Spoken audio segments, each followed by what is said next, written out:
প্রিয় দর্শক, আসসালামু আলাইকুম রহমতুল্লাহি ওয়া বারাকাতুহু। আমরা সকলেই ইতিমধ্যে অবগত হয়েছি ইসরায়েল, আমেরিকা এবং ইরানের মধ্যকার যে যুদ্ধ, সেই যুদ্ধে আমেরিকা এবং ইসরায়েলের যৌথ আগ্রাসী যে হামলা ইরানে চালানো হয়েছে, সেই হামলায় ইরানের সর্বোচ্চ ধর্মীয় নেতা আয়াতুল্লাহ খামেনি ইন্তেকাল করেছেন। সাম্রাজ্যবাদী আমেরিকা পৃথিবীর কোথাও কোনো রাষ্ট্র মাথা উঁচু করে দাঁড়াবে, স্বনির্ভরতার সাক্ষী হয়ে দাঁড়াবে, সেটা তারা হতে দিবে না। ইরান তাদের জন্য হুমকি ছিল, থ্রেট ছিল।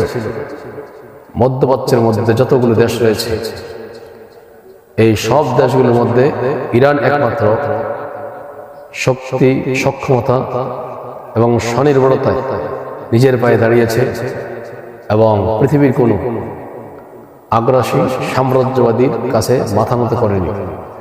বিদায় পৃথিবীর সবথেকে কুখ্যাত ঘাতক ইসরায়েল এবং আমেরিকা, তারা বরাবর চেষ্টা করেছিল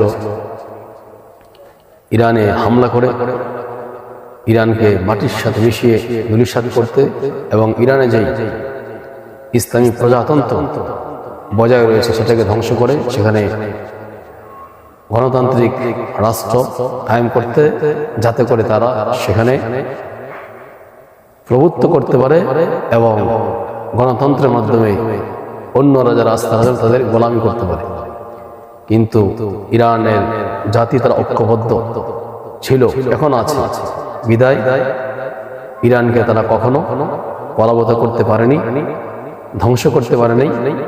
ইরান তার স্বনির্ভরতা, শক্তি এবং সমর্থন নিয়ে এগিয়ে গিয়েছে এবং প্রতিবারই সাম্রাজ্যবাদী আমেরিকা এবং ইসরায়েলের হামলার প্রতিবাদ তারা করেছে, জবাব দিয়েছে এবং মাঝে মধ্যে তারা নাকানি চুবানি খেয়ে যুদ্ধ বিগ্রহ বন্ধ করতে বাধ্য হয়েছে। কিন্তু প্রিয় দর্শক, সব থেকে দুঃখের এবং সুখের এবং হৃদয় বিদায়ক যে ঘটনা, সেটা হলো